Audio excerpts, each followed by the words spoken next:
प्रणवति बारंबार हम पर किया बड़ा उपकार, हम पर किया बड़ा उपकार। मात पिता गुरु प्रभु चरणों में प्रणवति बारंबार हम पर किया बड़ा उपकार, हम पर किया बड़ा उपकार।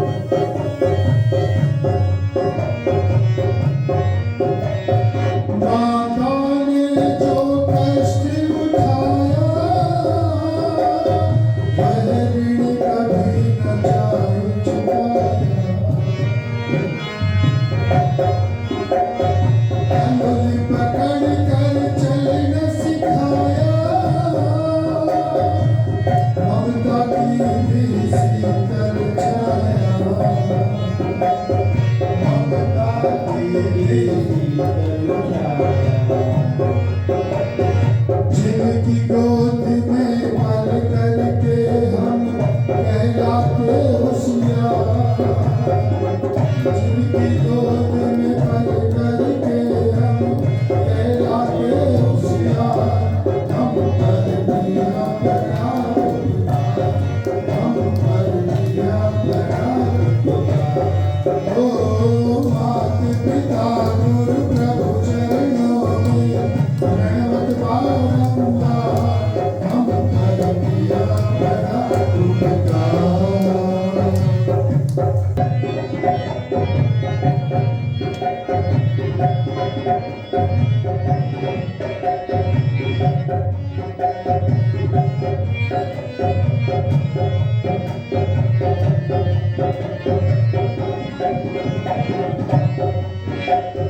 पिता ने हमको योगी बनाया, कमा कमा कर अन्न खिलाया। पढ़ा लिखा गुणवान बनाया, जीवन पथ पर चलना सिखाया। तो जीवन पथ पर चलना सिखाया। जोड़ी जोड़ी अपनी संपत्ति का बना दिया हकदार। हम पर किया बड़ा उपकार, हम पर किया बड़ा उपकार। ओ मात पिता गुरु प्रभु चरणों में प्रणवति बारंबार हम पर किया बड़ा उपकार, हम पर किया बड़ा उपकार।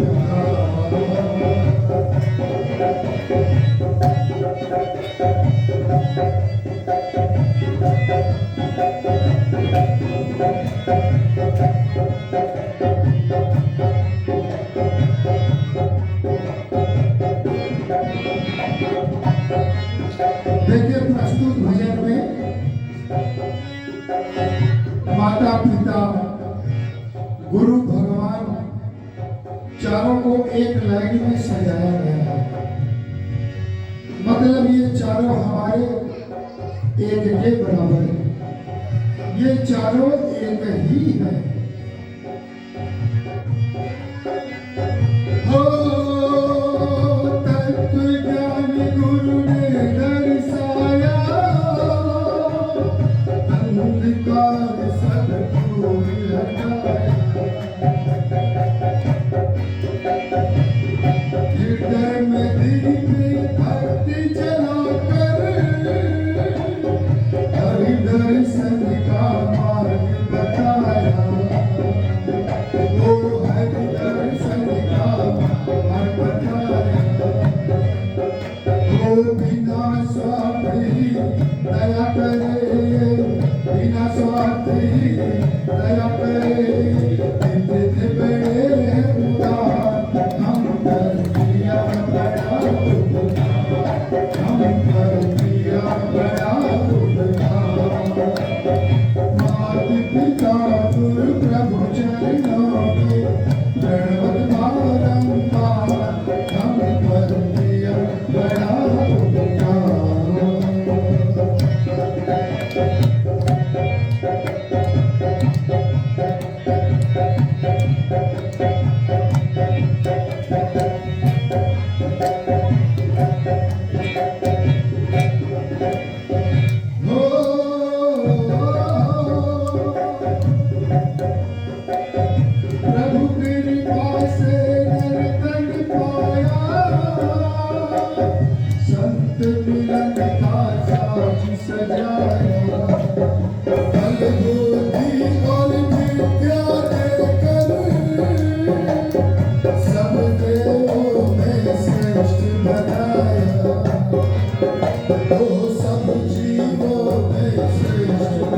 पिता गुरु प्रभु चरणों में प्रणवत बारंबार हम पर किया बना उपकार, हम पर किया बना उपकार, हम पर किया बना उपकार।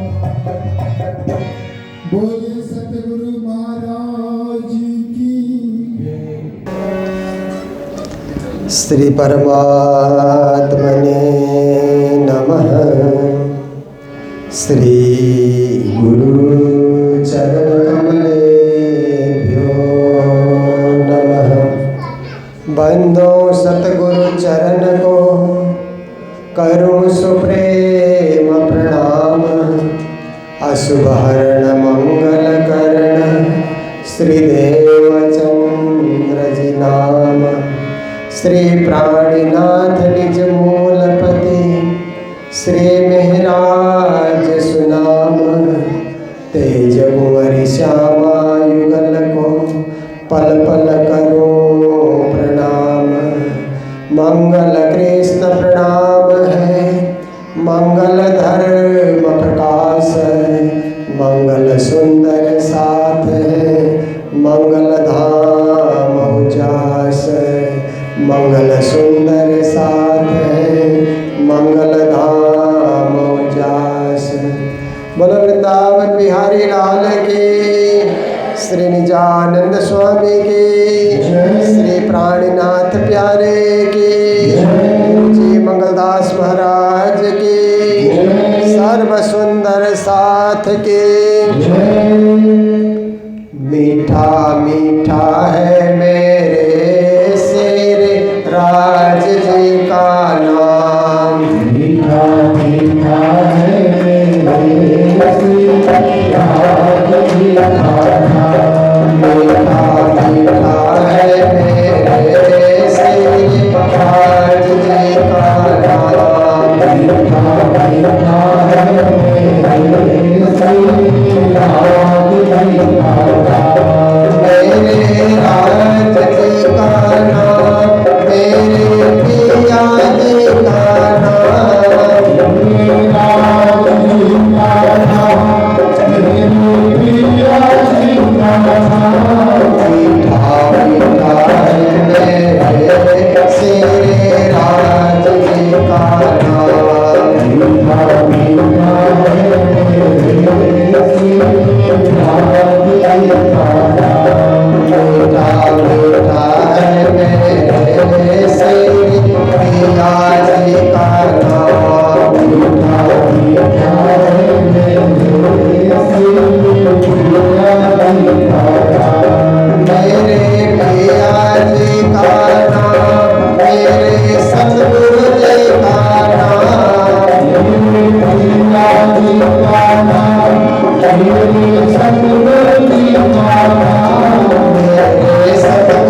मंच पर उपस्थित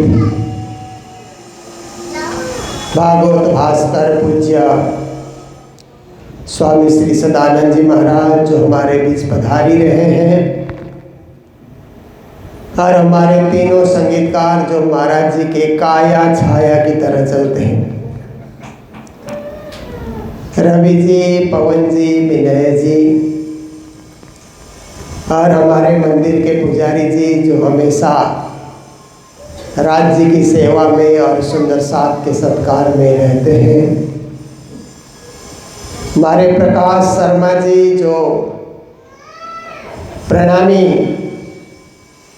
मीडिया के माध्यम से, यूट्यूब से, फेसबुक से घर घर में वाणी चर्चा और भागवत कथा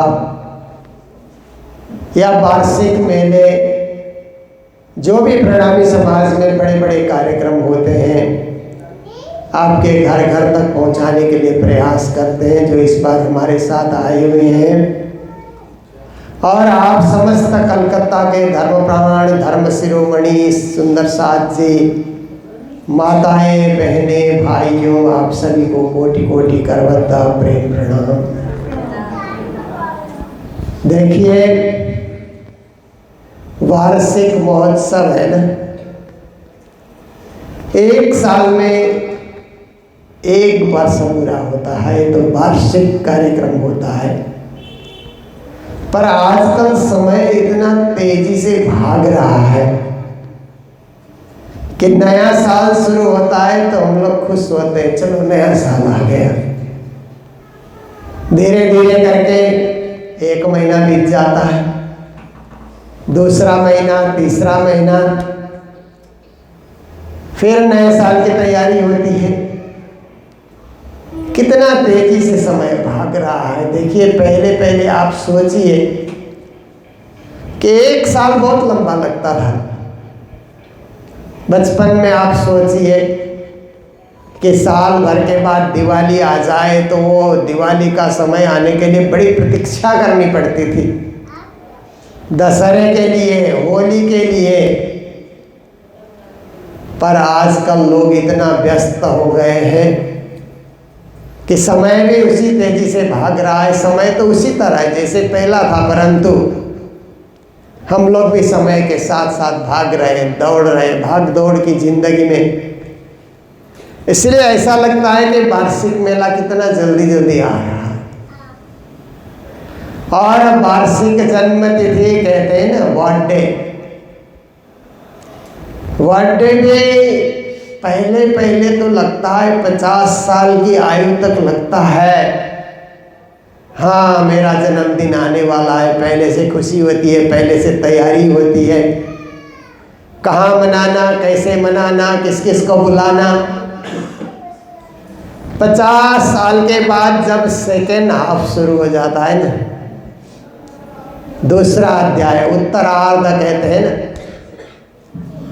सूर्य उग करके 12 बजे तक आकाश में आने में समय लगता है, पर 12 बजे के बाद सूर्यास्त होने में कोई वक्त नहीं लगता, फट से। ऐसे हमें 50 साल तक जीवन निकालने में तो कुछ समय लगता हुआ अनुभव होता है। उसके बाद तो फटाफट फटाफट फटाफट आयु बीतते जाती है। तो कोई कहेगा आपका जन्मदिन आ रहा है तो आपको खुशी नहीं होगी। क्यों खुशी नहीं होगी? आपको लगेगा आप जन्मदिन मनाने के कितने दिन रहे। धीरे धीरे समय घट रहा है, उम्र घट रही है, तो हम सोचते हैं समय जा रहा है, परंतु समय तो फिर भी वैसा ही आएगा, हम जा रहे हैं। इसलिए जाने से पहले कुछ अच्छा करके जाएं, कुछ सेवा करके जाएं। हो सके तो देश की सेवा करें। इतना बड़ा देश है, इस देश में कितने ज़रूरतमंद लोग हैं, हम उनकी कुछ सेवा करें, कुछ अंश में हम सेवा कर पाएँ। ये भी हमसे नहीं हो पाता है तो हम अपने रिश्तेदार परिवार में उन लोगों की सेवा करें, उनके काम आए। इतना भी नहीं हुआ तो परिवार में लोगों के काम आए, कुछ सेवा करें और अपने ही कर्मचारी को भी हम खुश रखने के लिए प्रयास करें। हमारी हैसियत के हिसाब से जीवन सफल बनाना देखिए, जीवन सफल बनाने के लिए कहीं भी हम सेवा कर सकते हैं, पर जीवन सफल बनाने के लिए और एक सेवा का कार्य है कि हम श्री राज श्यामा की सेवा करें। हमारे पूर्ण ब्रह्म परमात्मा अक्षरातीत धाम के धनी सर्वेश्वर सर्वनियंता सर्वसाक्षी जो सबसे परे रहते हैं, परे से परे रहने के कारण उनका धाम ही परम धाम कहा जाता है। एक तो श्रेष्ठ को भी परम कहा जाता है। उनका श्रेष्ठ धाम, उनका उत्तम धाम, उनका सर्वोत्तम धाम परम धाम। तो संसार में रहते हुए परम धाम की थोड़ी सी जानकारी रखना ये भी जरूरी है। देखिए, आप कोई प्रॉपर्टी लेते हैं ना तो पहले देखते हैं ना इसका मुख किस दिशा में है। कोई घर भी लेते हैं तो आप देखते हैं, जाकर के पहले घूम घूम करके देखते हैं दरवाज़ा कहाँ है, पूजा की जगह कहाँ है, सिटिंग रूम कहाँ है, बेडरूम कैसे बने, बाथरूम तक भी देखते हैं कि कहाँ कहाँ बाथरूम है, सही छोटे हैं साइज़ के या बड़े साइज़ के हैं।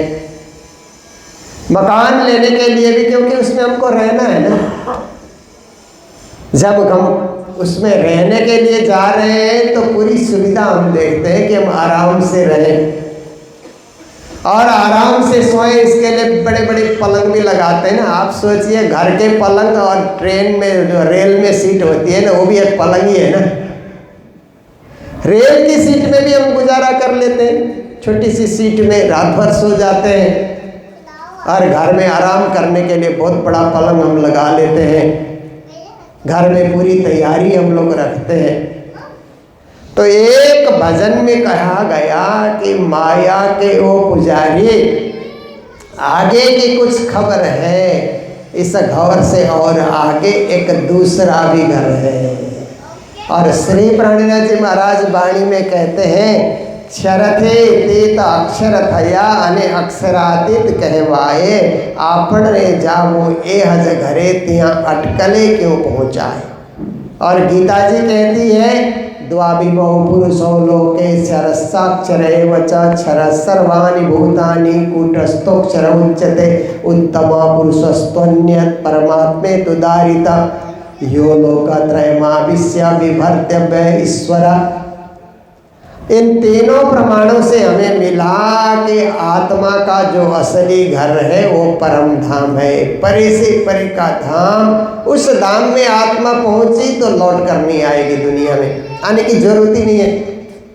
वहाँ इतना आनंद है, इतना सुख है, इतना ऐश्वर्य है, इतनी शांति है, इतना वैभव है कि आत्मा उस धाम को छोड़ करके संसार जैसे असत जड़ दुख रूप संसार में आने के लिए कभी चाह ही नहीं रखती है। ये तो परमात्मा ने चाहा, पूर्ण ब्रह्म परमात्मा ने चाहा, इसलिए आत्मा इस संसार के अंतर्गत आई। पर आत्मा उस परम धाम में जाएगी तो फिर आने की इच्छा नहीं रखेगी, क्योंकि एक बार हम चोट खा लेते हैं ना तो दोबारा भी चोट खाएं ऐसा हम सोचते नहीं। एक बार हम गिर गए तो दोबारा भी हम गिरे ऐसा हम कभी सोचते ही नहीं है। एक बार हम फिसले तो दोबारा भी फिसल जाएं, हम होश के साथ चलते हैं। क्यों फिसले? फिसलने से तो बहुत कष्ट होता है, शरीर बड़ा कष्ट पाता है।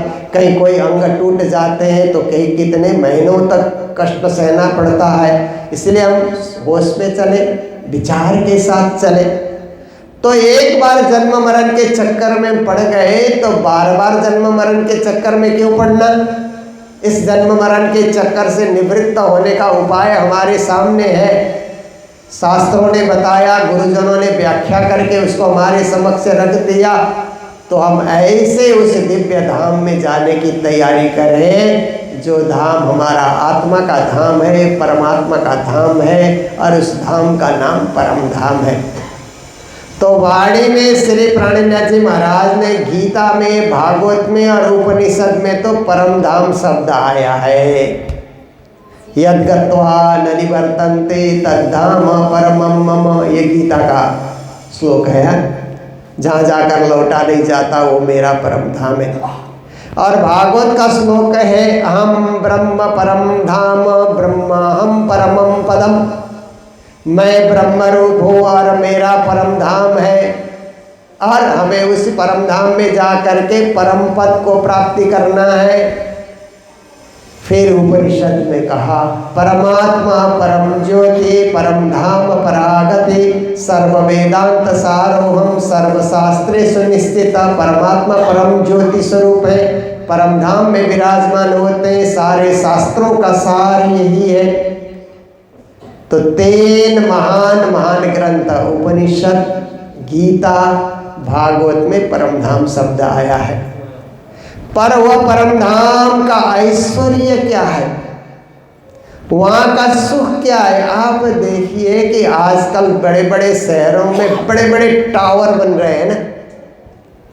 टावर बनते हैं तो उनमें पूरी सुविधा होती है, वहाँ घूमने के लिए बगीचा भी वहाँ बना हुआ होता है, 7-8 फ्लोर तक गाड़ी की पार्किंग भी बनी हुई होती है, आप कहीं भी पार्क कर सकते हैं। पार्क करने के लिए पूरी आपको सुविधा वहाँ पर दी गई है। वहाँ पर बैंक्वेट हॉल भी है, स्विमिंग पूल भी है। न जाने मानव को क्या क्या सुख चाहिए जीवन में, सारी सुविधाएं जोड़ करके बड़े बड़े टावर बनाए जाते हैं ना। तो कई टावर बन रहे हैं और आपके मन में विचार आए कि वहाँ पर एक फ्लैट ले लें, तो आप पूरा घूम घूम करके देखेंगे कि वातावरण कैसा है, सुविधा क्या है, सुख क्या है, आनंद क्या है। व्यक्ति मकान क्यों अच्छा बनाता है? सुख भोगने के लिए, आनंद से रहने के लिए, शांति से रहने के लिए। तो ऐसे ही उस दिव्य परम धाम का जो टावर है ना, या परम धाम का जो ऐश्वर्य है वो कैसा है, थोड़ी सी जानकारी प्राणनाथ जी ने अपनी वाणी के अंतर्गत दी। पर प्राणनाथ जी कहते हैं, बेसुमार न्याय सुमार है। परम धाम में तो बेसुमार मतलब बेहिसाब वहाँ ऐश्वर्य भरा हुआ है, वहाँ वैभव भरा हुआ है, दिव्यता है, भव्यता है, अलौकिकता है उस दिव्य परम धाम में। परंतु उसका थोड़ा सा सार आपके समक्ष ये परिक्रमा ग्रंथ के माध्यम से प्रस्तुत किया जा रहा है।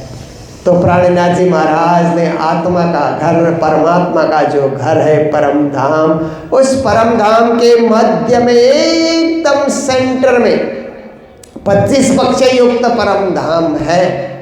तो उस परम धाम के सेंटर में 10 भौम ऊंचा एक महल प्राणनाथ जी महाराज ने बताया, जिसका नाम है रंग महल। और वो रंग महल ही आत्मा का असली केंद्र है। उसी रंग महल में आत्माएं परमात्मा के साथ आनंद भरी लीलाएं करती हैं। वो दिव्य परम धाम 10 भौम ऊंचा है, ऐसा प्राणनाथ जी महाराज ने बताया। और 10 भौम ऊंचा वो परम धाम है, तो उसमें कैसे जाया जाए? तो उन्होंने कहा कि वहाँ तो इच्छाचारी मन वेगी है। दुनिया में जाने के लिए तो क्या है कि सीढ़ी चढ़ करके जाया जाता है, लिफ्ट के माध्यम से जाया जाता है। पर परम धाम में तो आप इच्छा करेंगे ना, वहाँ पहुँच जाएंगे। मन के वेग से भी तेजी से आप उस स्थान में पहुँच जाते हैं। वहाँ आपको चल कर जाना नहीं पड़ता है, आप स्वयमेव वहाँ उपस्थित हो जाते हैं। आपकी इच्छा से आपकी आत्मा वहाँ उपस्थित हो जाएगी। फिर भी हमें वो बात नहीं समझ आती है। तो प्राणनाथ जी महाराज ने कहा कि उस रंग भवन में चढ़ने के लिए एक भौम ऊंचा चबूतरा है। जो राज्य का महल बना हुआ है ना, वो जमीन से ही शुरू नहीं होता है, जमीन से एक भौम ऊंचा वो चबूतरा बना हुआ है। और उस चबूतरे में रंग महल खड़ा है। उस चबूतरे में चढ़ने के लिए वहाँ पर 100 सीढ़ी और 20 चांदे लगे हुए हैं। 100 सीढ़ी चढ़ के ऊपर जाइए, 28 स्तंभ अपार, अब मन चलिए निज दरबार, अब मन चलिए निज दरबार। प्रार्थना पुष्पांजलि में एक रचना है ना, हे मन निज दरबार परम धाम की ओर चल। तो परम धाम के सीढ़ियाँ चढ़ने में आत्मा को थकान का अनुभव नहीं होता है। संसार में तो शरीर है ना, पंच भौतिक शरीर है, इसलिए थक जाता है। संसार में सीढ़ी चढ़ने की जरूरत हो ना, तो आप हांफने भी लग जाते हैं, सांस फूलने लग जाते हैं, चढ़ा नहीं जाता है, क्योंकि ये हमारा रोगी शरीर है, अनेक प्रकार के विकारों से बना हुआ शरीर है। आत्मा निर्मल है, दिव्य है, अविनाशी है, शाश्वत है, सनातन है। इसलिए आत्मा को सीढ़ी चढ़कर जाने में कोई थकान का अनुभव नहीं होता है। 100 सीढ़ी तो आत्मा ऐसे चढ़ जाती है जैसे पल भर में चढ़ करके वहाँ पहुँच गए। और बीच में चाँदे भी लगे हुए हैं, चौड़ी सीढ़ी भी है, थोड़ी देर वहाँ आप खड़े होकर के वहाँ का विस्तार और आनंद, वहाँ पर जो परकोटे इत्यादि लगे हुए हैं सीढ़ी के किनारे में, उनको, उस किनारे को भी आप देख सकते हैं, वहाँ का दृश्य परिदृश्य भी देख सकते हैं।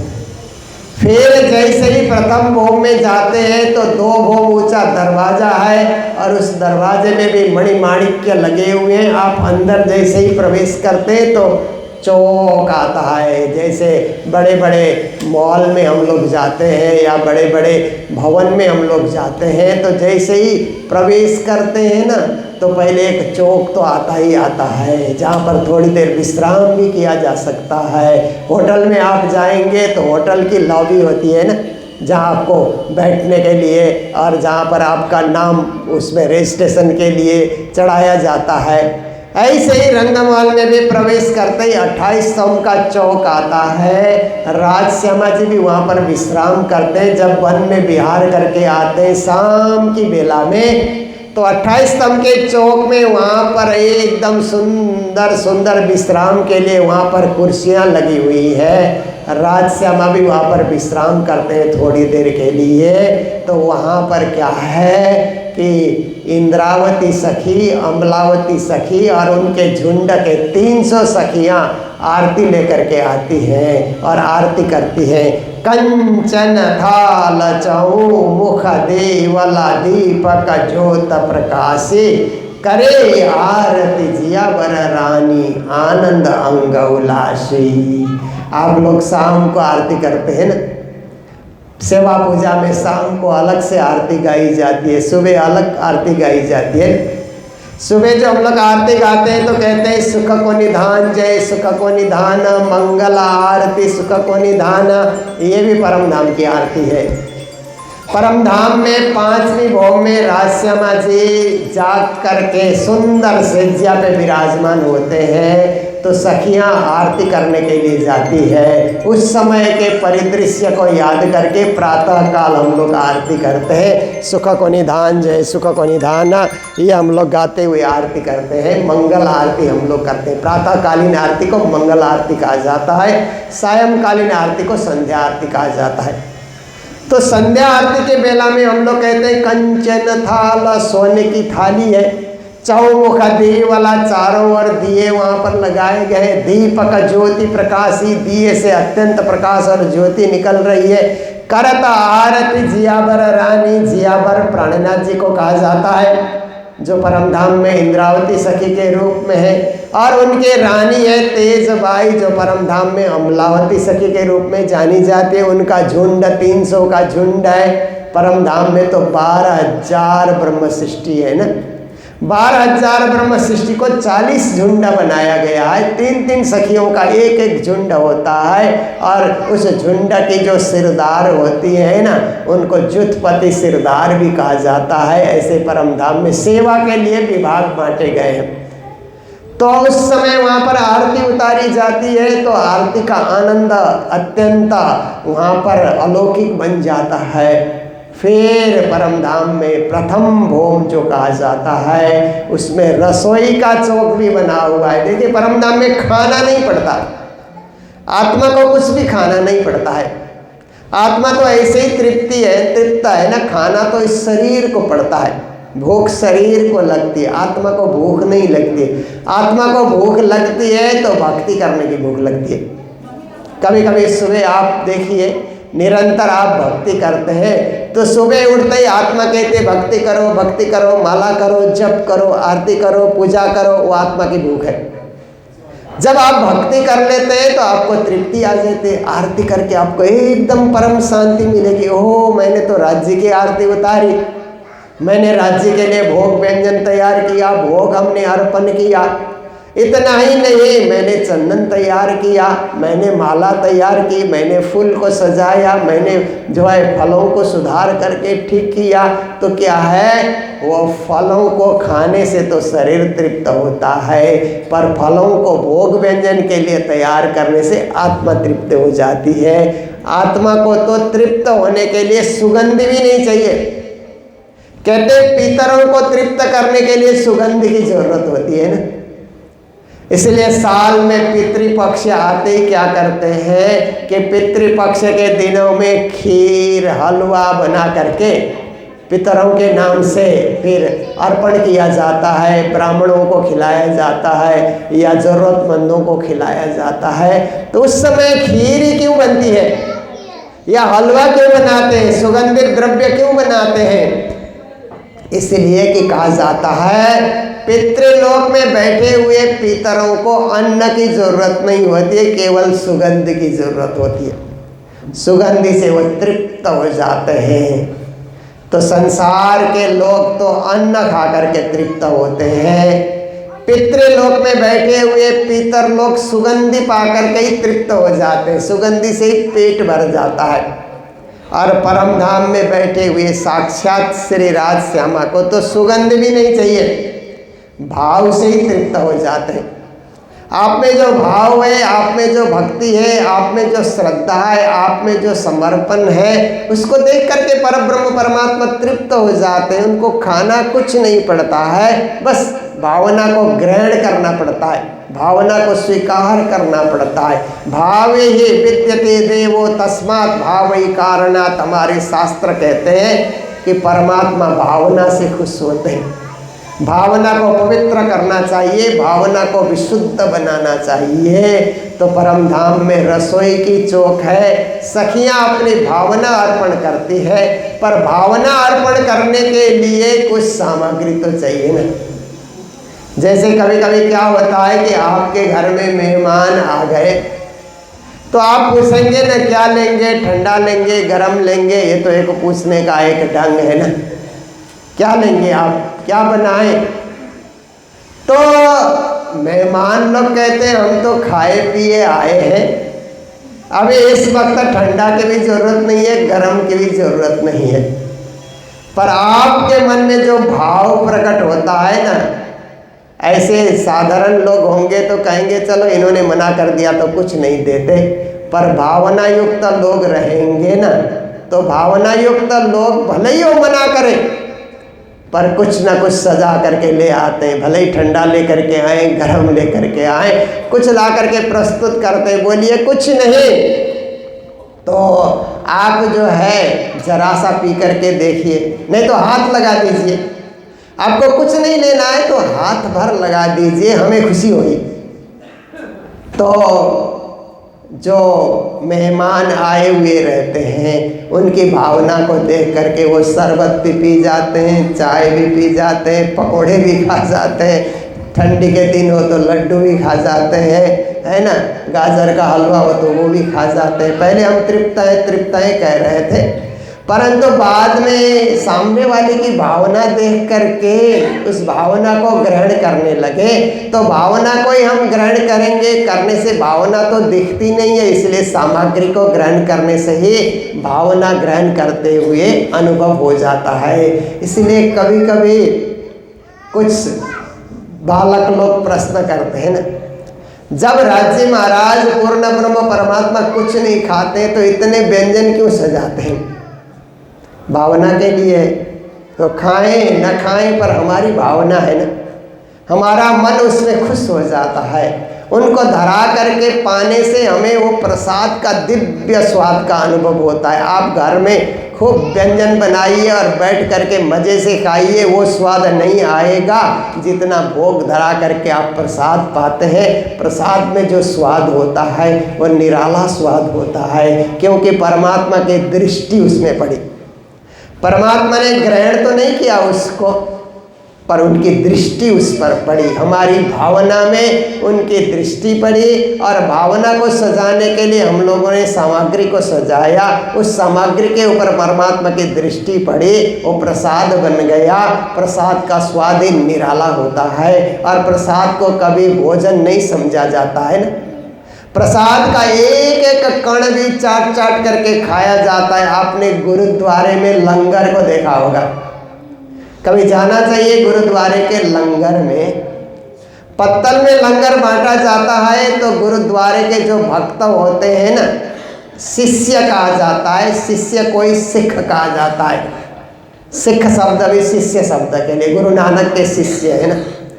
कैसे पत्तल में एक एक कण को भी चाट चाट करके गुरुदेव का प्रसाद है ऐसा समझ करके वो लोग खाते हैं और उनको वो ग्रहण करने में बड़ा आनंद आता है, क्योंकि वो प्रसाद है, वो साधारण भोजन नहीं है, होटल का खाना नहीं है, परमात्मा को धराया हुआ अर्पण किया हुआ वो व्यंजन है जो पवित्र बन जाता है। तो परमात्मा को कोई चीज़ की जरूरत नहीं है, परंतु भावना चढ़ाने के लिए चीज़ों को सजाना बहुत ज़रूरत की बात है। बिना चीज़ सजाए भावना नहीं सजती है, सामग्री को सजा करके ही भाव अर्पण किया जाता है। ऐसे भाव अर्पण नहीं होता है, भाव का तो रूप ही नहीं है, जिसका रूप ही नहीं है उसको कैसे चढ़ाएंगे। इसलिए उसको चढ़ाने के लिए चीज़ों का सहारा लिया जाता है, चीज़ों का सहारा लिए करके वो चढ़ाया जाता है। आप देखिए हमारे में प्रेम है आप कहेंगे तो प्रेम तो अरूप है, उसको कैसे चढ़ाएंगे। इसीलिए किसी चीज़ का स्वरूप में अरूप चीज़ को बैठा करके वो अर्पित किया जाता है और सामने वाला उसको ग्रहण करके तृप्त हो जाता है। ऐसे ही परम धाम में भोजन लीला होती है, प्रसाद लीला वहाँ पर होती है। और उसके बाद जो गोल गोल मंदिर बना हुआ है परम धाम में, 64 थम का चबूतरा वाला गोल मंदिर बना हुआ है, उसको मूल मिलावा कहा जाता है। ए मूल मिलावा अपना नजर दीजिए, इतना पलक न पीछे फेरिए, जो इसका अंग उपजता जो मूल स्वरूप है आपने जाको कहिए। परातम सो परातम संग लेके बिलसिए संग खसम्मा। प्राणनाथ जी ने एक प्रकरण का नाम ही मूल मिलावा रख दिया। इन बिन साथ जी जागिए बताए देवरे जीवन ना, श्याम श्यामा जी साथ जी जित बैठे चौक वतन ना।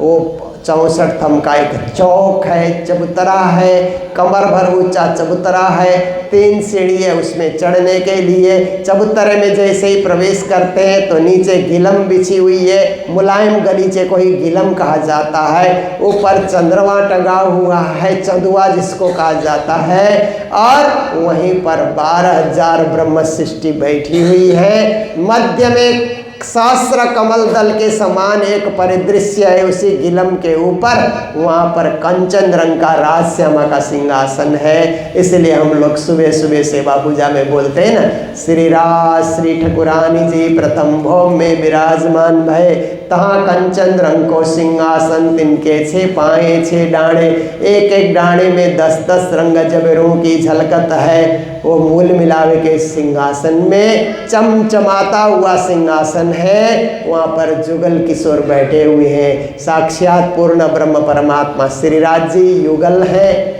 और साथ में श्यामा महारानी बैठी हुई है, वो भी किशोरी है। और युगल किशोर किशोरी बाला, नवल किशोर किशोरी हम लोग सेवा पूजा में गाते हैं ना, नवल साज श्रृंगार के साथ वहाँ पर युगल किशोर बैठे हुए हैं। उनको घेर करके 12,000 आत्माएं वहाँ पर बैठी हुई हैं, तो उसी को मूल मिलावा कहा जाता है। वहीं हमारी आत्मा भी थी, वही हमारी आत्मा थे, परंतु उन आत्माओं ने परम धाम में रहते हुए 25 पक्ष में परिभ्रमण करते हुए परम धाम को पूरी तरह नहीं पहचाना, सत्य को नहीं पहचाना, चैतन्यता को नहीं पहचाना, आनंद को नहीं पहचाना।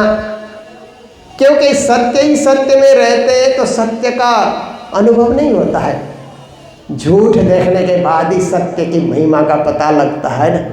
सब लोग सच बोल रहे हैं, सच क्या है उसकी परिभाषा तब समझ आती है कि कोई हमसे झूठ बोलता है। अब देखिए कभी कभी लोग झूठा धंधा कर लेते हैं ना, तुमको डबल पैसा मिलेगा, ऐसा होगा, वो होगा, इतना ब्याज देंगे, इधर उधर करके आपका पैसा ही खा जाएंगे।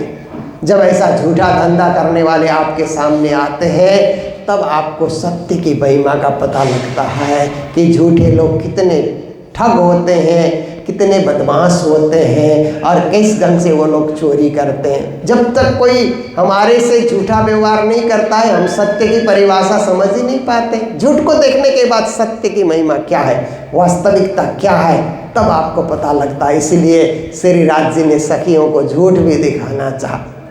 इसी प्रकार से आप देखिए कि संयोग में हम रहते हैं, मिलकर के हम रहते हैं। संयोग में रहने का आनंद का पता नहीं होता है। जब वियोग हम देखते हैं, बिछुड़न हम देखते हैं, किसी के जाने का दुख का हम अनुभव करते हैं, तब लगता है आहा संयोग में कितना सुख था, वियोग में तो वो सुख है नहीं। वियोग में तो केवल रोना और धोना है, परेशान होना है, संयोग ही निराला है, ऐसा आपको अनुभव होता है। इसलिए संसार में वियोग भी दिखाना था पूर्ण ब्रह्म परमात्मा को।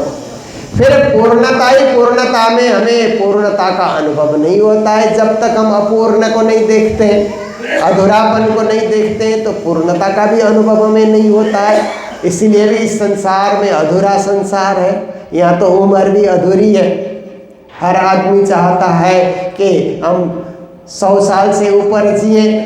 100 साल की ज़िंदगी है तो भी लोगों को लगता है कि हम 150 साल तक जिए, उससे भी ज़्यादा हम जिए, ऐसा लोग सोचते हैं ना। परंतु देखिए संसार तो अधूरा है, किसी की इच्छा पूरी नहीं होती संसार में, किसी का स्वप्न संसार में पूरा नहीं होता है, पूरा होता है उस दिव्य परम धाम में। पर ये स्वप्न भी देखना था, झूठ भी देखना था, अज्ञान को भी देखना था, अहंकार और द्वेष भरे इस संसार को भी देखना था, द्वंद्व फंद और माया के झूठे झमेले को भी हमें देखना था। क्योंकि सत्य चिद आनंद का अनुभव करने के लिए इन सब चीज़ों को देखना और जानना बहुत जरूरी होता है। तो श्री प्राणनाथ जी महाराज अपने खिलवत ग्रंथ में ऐसा खेल दिखाया मांग लिया है हम, अब कैसे अर्ज करूं कहो कि मांग्या तुम। कहते हैं पूर्ण ब्रह्म परमात्मा ने संसार का खेल दिखाया, माया का खेल दिखाया, हमने मांगा और उन्होंने दिखाया। अब हम देख देख करके संसार में परेशान हो जाते हैं। झूठा झमेला तेरा मेरा, लड़ाई झगड़े, हर जगह अशांति, रोग व्याधि, परेशानियां, ये सब संसार की चीज़ें देख करके हम परमात्मा से कहें कि ये खेल आपने क्यों दिखाया, तो उस समय कहेंगे मैंने कहाँ दिखाया, तुमने ही तो मांगा था, तुमने जिद किया, हमने 3 बार मना किया, तुम फिर भी नहीं माने, हम तो देख करके रहेंगे, मने किए हमको 3 बार, तब हम मांगा, फिर 3 बार मना किया, फिर भी तुम मांगते रहे, रट लगाते रहे, जिद करते रहे, तो तुम्हारे मांगे हुए दुख को तुम अनुभव करो, ऐसा परमात्मा कहेंगे।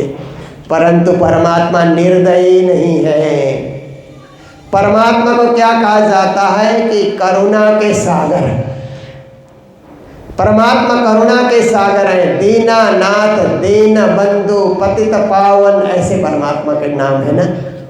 इसीलिए जब कोई प्रार्थना करने लग जाता है तो उसकी प्रार्थना को परमात्मा स्वीकार करते हैं और हर प्रकार के द्वंद्व फंद से, माया से उसे मुक्त कर देते हैं। और सबसे बड़ा दुख है जीवन में, क्या दुख है? जन्म मरण का।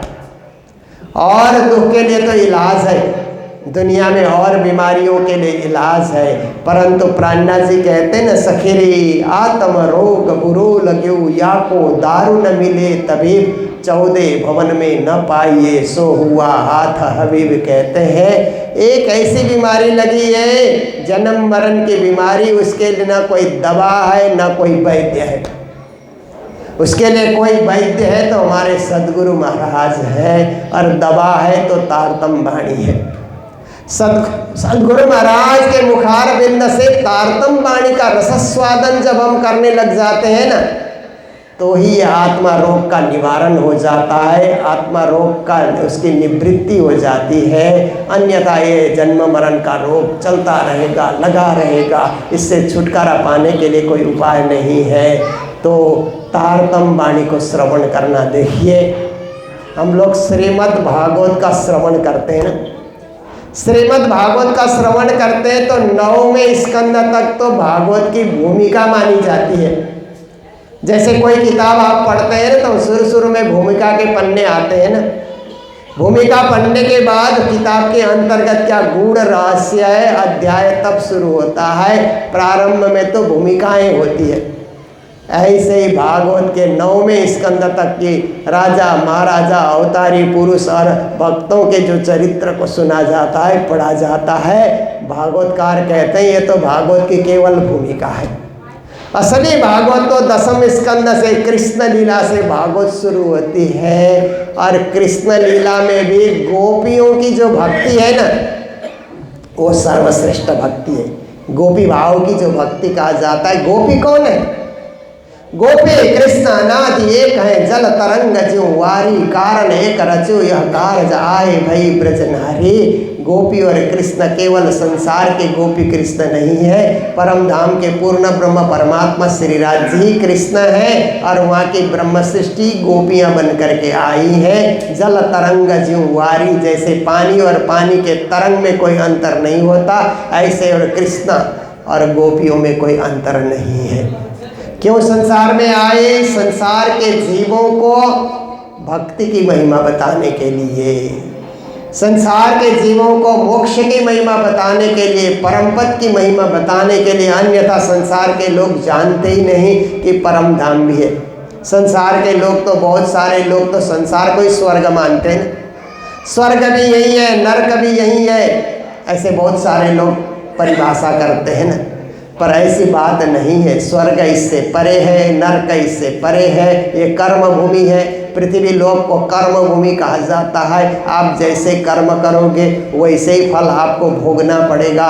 इसलिए स्वर्ग इससे परे है, वैकुंठ उससे परे है, और निराकार नारायण भगवान का देश उससे परे है, और परे से परे है परम धाम। बोलो कृष्ण कन्हैया लाल की, सद्गुरु महाराज की, श्री प्राणनाथ प्यारे की।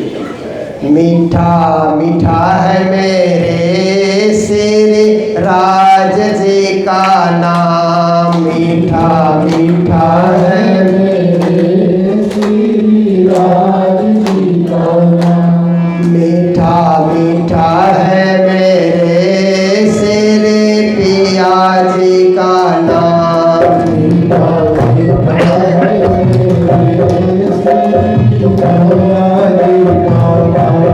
मेरे राज का नाम, मेरे धनी जी का नाम, मेरे राज का नाम, मेरे धनी जी का नाम, मेरे धनी जी का नाम, मेरे श्री जी का नाम, मेरे धनी जी का नाम, मेरे श्री जी का नाम, मीठा मीठा है मेरे श्री राज जी का नाम, मीठा मीठा है मेरे श्री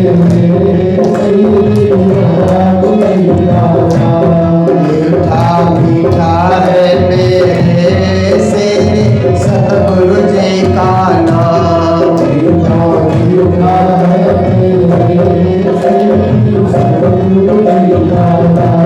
मेरे सतगुरु जी का नाम, मेरे श्री जी का नाम, मेरे सतगुरु जी का नाम, मेरे श्री जी का नाम, मीठा मीठा है मेरे श्री राज जी का नाम, मीठा मीठा है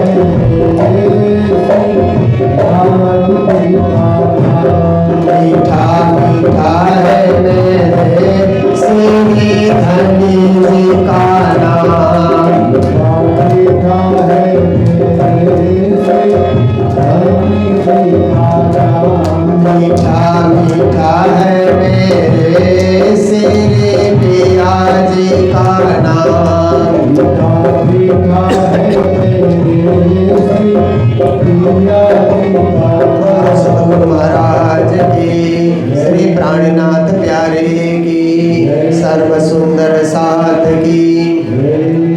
पूज्य महाराज जी का अभिवादन करते हुए आप सब ने कृष्ण लीला और परम धाम की लीला।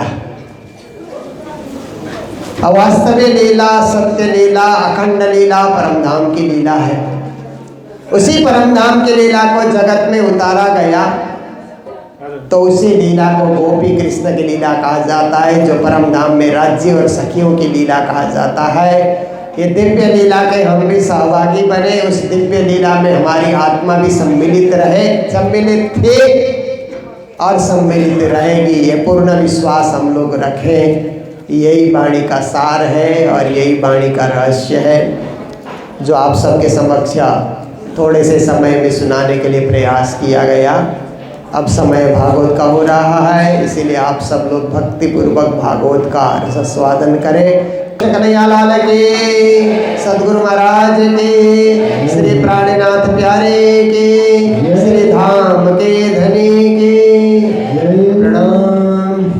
तीनों पूरी नाम की जय हो, सदगुरु महाराज की जय, गो माता की जय, गोपाल भगवान की जय, भारत माता की जय, वंदे मातरम, वंदे मातरम, वंदे मातरम, जय जय श्री राधे, जय जय श्री राधे, जय जय श्री राधे, कृष्ण चंद्र की जय, अखंड मंडलाकार व्याप्तमेन चराचरम् तत्पदं दर्शितं मे, तस्मै श्री गुरवे नमः।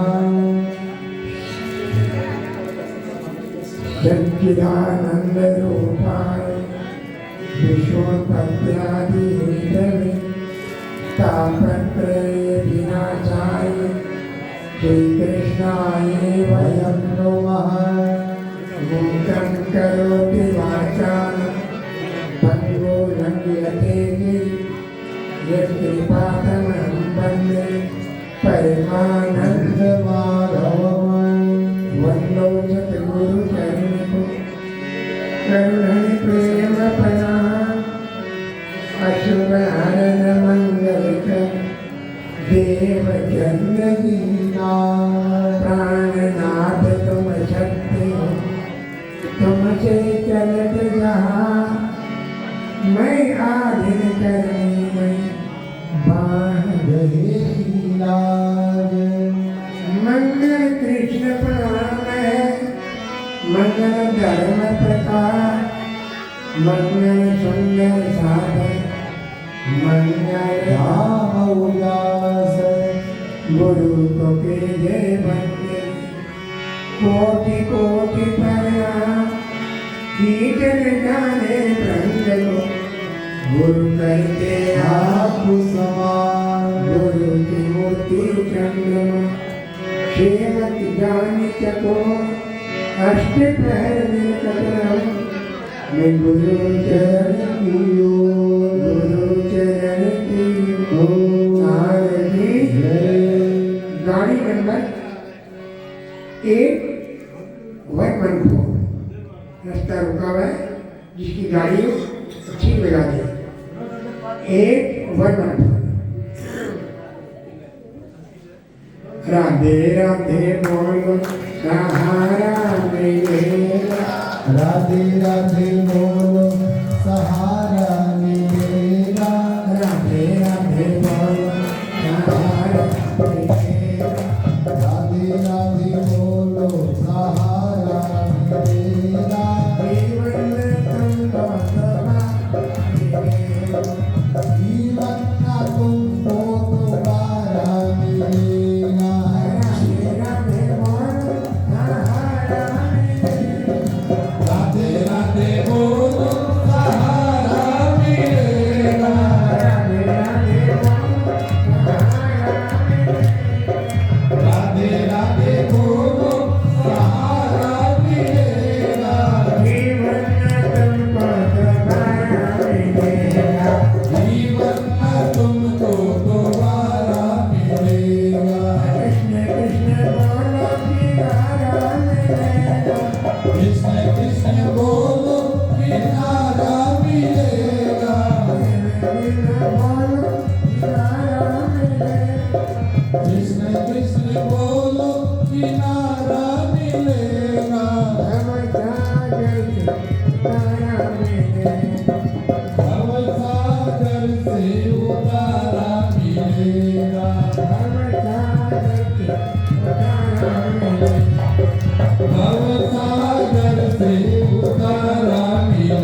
राधे राधे राधे राधे राधे राधे राधे राधे राधे राधे बोलो राधे राधे राधे राधे राधे राधे राधे राधे राधे राधे राधे बोलो राधे राधे बोलो सहारा मिलेगा राधे राधे बोलो सहारा मिलेगा राधे राधे बोलो सहारा मिलेगा जीवन में तुमको दोबारा मिलेगा जीवन में तुमको दोबारा मिलेगा जीवन में तुमको दोबारा मिलेगा जीवन में तुमको दोबारा मिलेगा कृष्ण कृष्ण बोलो किनारा मिलेगा कृष्ण कृष्ण बोलो किनारा मिलेगा भव सागर से उतारा मिलेगा भव सागर से उतारा मिलेगा कृष्ण कन्हैया लाल की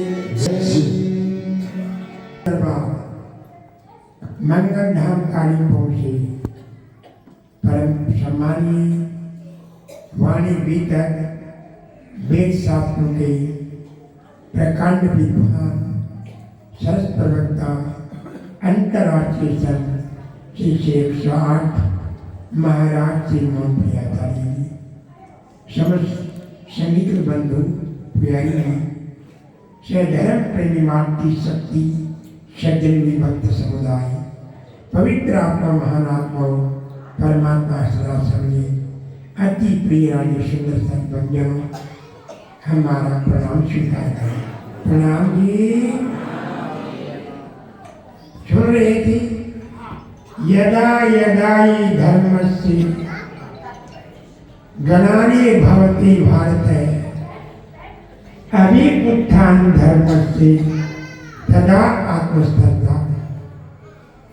जब धर्म धरात्म में जाता है पापाचार अत्याचार बढ़ जाता है तब परमात्मा शक्ति प्रक्षिप्त आती है जिसमें आकर विराजमान होती है उसे कहते अवतार।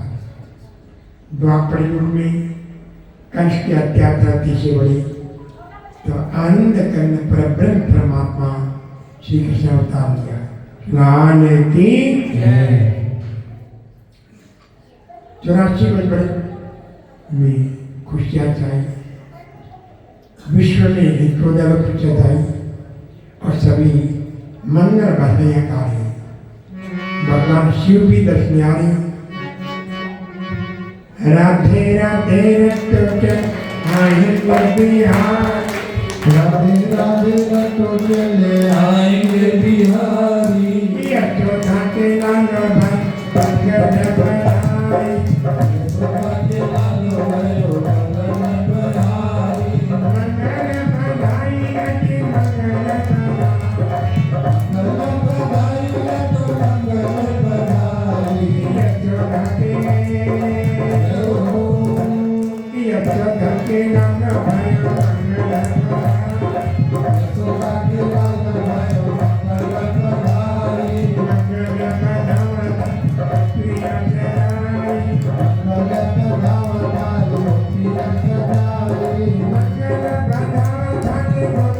जनाई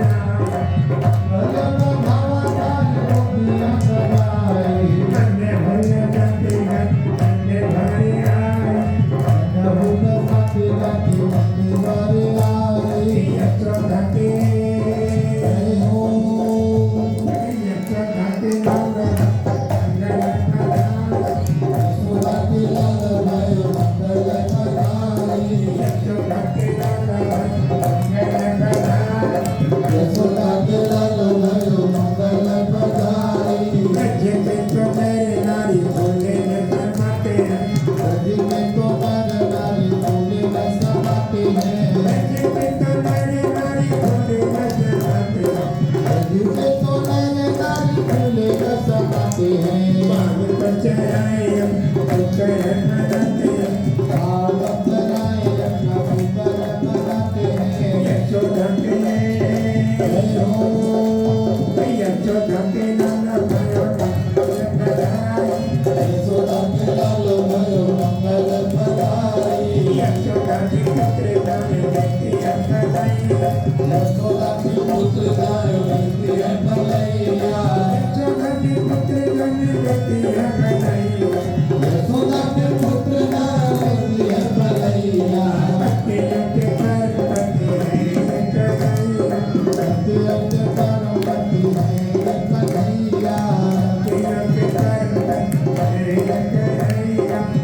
योग्य परमति है ये कन्हैया यशोदा के जय हो यशोदा के लाल बना यशोदा के लाल भयो मंगल बधाई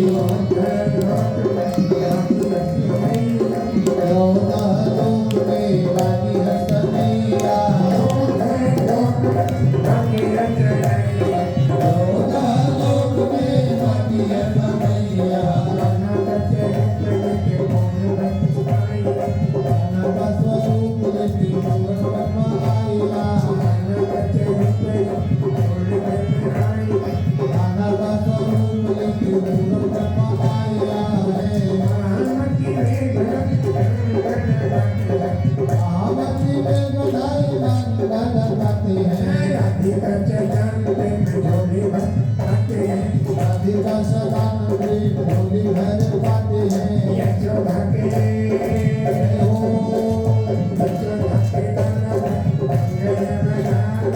यशोदा के लाल भयो मंगल बधाई यशोदा के लाल भयो मंगल बधाई भगवान शिव जी भी बाल कृष्ण के दर्शन करने समाधि को तोड़ करके कैलाश पर्वत से नंद के दरवाजे आते एक गोपी ने समाचार दिया, देखो योगी राजा है। कैसा है? देखो रे एक बाला योगी द्वार तुम्हारे आया है। एक बाला योगी द्वार तुम्हारे आया है गज धोते गज गजता लिंगी नाद बताया। विभूति जाला नाद बजाया है ये ध्यान करे मेरा मतियन काल भराया। जानी कले नंदरानी मोतियन थाल भराया है विज्ञान करियो मेरा मेरा लाल धरा। सारे कर जोड़ी जा मेरा लाल लगाया है ये कोरे कपालाई तारे तुम्हार आया। देखो एक बाला योगी द्वार तुम्हारे आया है गज धोते गज गजता लिंगी नाद बताया। विभूति जाला सूर्यनाथ बजाया है नहीं यशोदा मैया, हमें भिक्षारी के रुपया चाहिए आपको, हमें कान्हा का दर्शन चाहिए। दर्श करा दे मैया मोहन प्यारे का, रूप दिखा दे मुझको नंद तुम्हारे का। दर्श करा दे मैया मोहन प्यारे का रूप दिखाते मुझको नंद तुम्हारे का रोगी पीछा छोड़ में आएगा, होगा मेरे तुम्हारे का। होगी पीछा छोड़ मेरे प्यारे का कृष्ण होगा तुमको मेरे प्यारे का क्यों नहीं होगा? बिच्छू नाच लपटाए, तेरी सूरत किसी को न भाए। तू बिच्छू नाग लपटावे तेरी सूरत किसी को न भावे देख देख डराए करे मारे का, लोग पीछा तो मेरे द्वारे का। होगी पीछा छोड़ मेरे प्यारे का दर्शन होगा तुमको मेरे प्यारे का इंद्र ने लल्ला ने कहा, महाराज कोई टापी करा दो। लल्ला नजर में दीजिए मुझे। प्रभु ठुमक ठुमक कर आए, शिव जी को दर्श कराए। प्रभु ठुमक ठुमक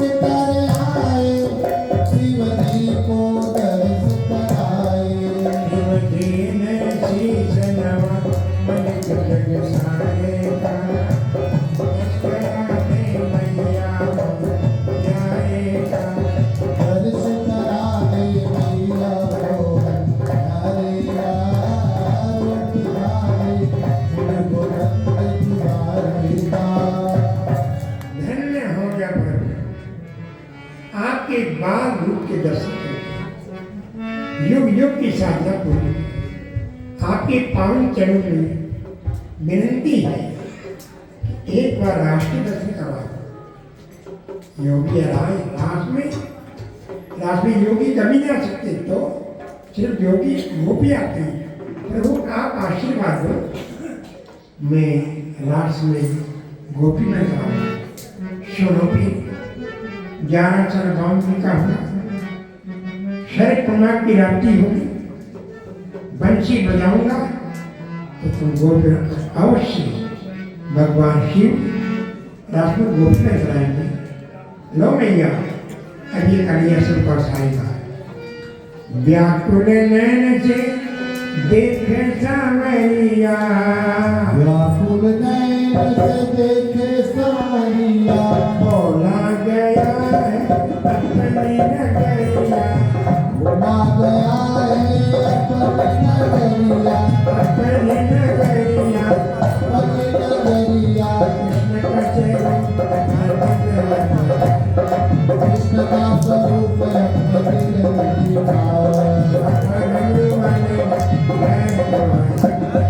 बाबा गुरुवानी मिले नहीं दोहरा, बात सुना मैया है के लाल गोविंदा। दूसरी आकाशवाणी होगी। वासुदेव अंदर पहुंचे, देखा यशोदा एक सुंदर कन्या मुस्कुरा रही है, चंद्रमा जैसा मुखमंडल, गोर वर्ण, कमल में। और वासुदेव ने कृष्ण को यशोदा बैठ दिया और योग कन्या से उठाया। सभी सोए, किसी नहीं पता, यशोदा नहीं पता, मन को नहीं हाय मथुरा में सभी सोए गए, परिवार सोए गए, दरवाजे खुले और आगे आए देवकी भी सोई हुई। कन्या को देवकी पर लेटाया, जैसे ही लेटाया वैसे कन्या ने रोना शुरू किया, दरवाजे बंद हो गए, पर्दा खड़े हो गए, चमक गई और दौड़ा कंस कन्या को मारना था। देव की पैर प्रति विजय तो 6 को मार चुका है, एक तो और कन्या को पत्थर पर पटकना चाहा, वह कन्या हाथ से निकल गई, आकाश बढ़ हुई, अष्टभुजा हो गई। ए मूर्ख कंस, कितने भी पाप कर ले, कितनी संतों को जेल में डाल, कितने के बच्चों को मार, पर तुझे मारने वाला प्रकट पूछूंगा। श्रान की कंस घबरा गया, अब क्या पूछना बुलाया, पूछना तुम जाओ ब्रत मंडल में, जितने बच्चे अष्टमी से आज तक पैदा हुए उस सबको जीवित ले आओ, मार कर ले आओ, इनाम दूंगा। भूतनाथ ने छोड़ा श्रृंगार करके ब्रज में आई, मन में सोचा 84 कोस का भी, हजारों घर, हजारों बच्चे, कितने बच्चे मारूंगे। देखा 15-20 गोपियां आ रही, कृष्ण बधाई दे रही, नाचती गाती, उनमें मिल गई, उनके साथ गाने लगी। गोकुल में लेके अवतार, आज मेरा श्याम आ गया। गोकुल में लेके अवतार, आज मेरा श्याम आ गया। पृथ्वी का हरने तोड़ा, आज मेरा श्याम आ गया। पृथ्वी का हरने तोड़ा, आज मेरा श्याम आ गया। कैसे तो हम देखो घड़ी आ गया, घड़ी आ गया। ऐसी सुहानी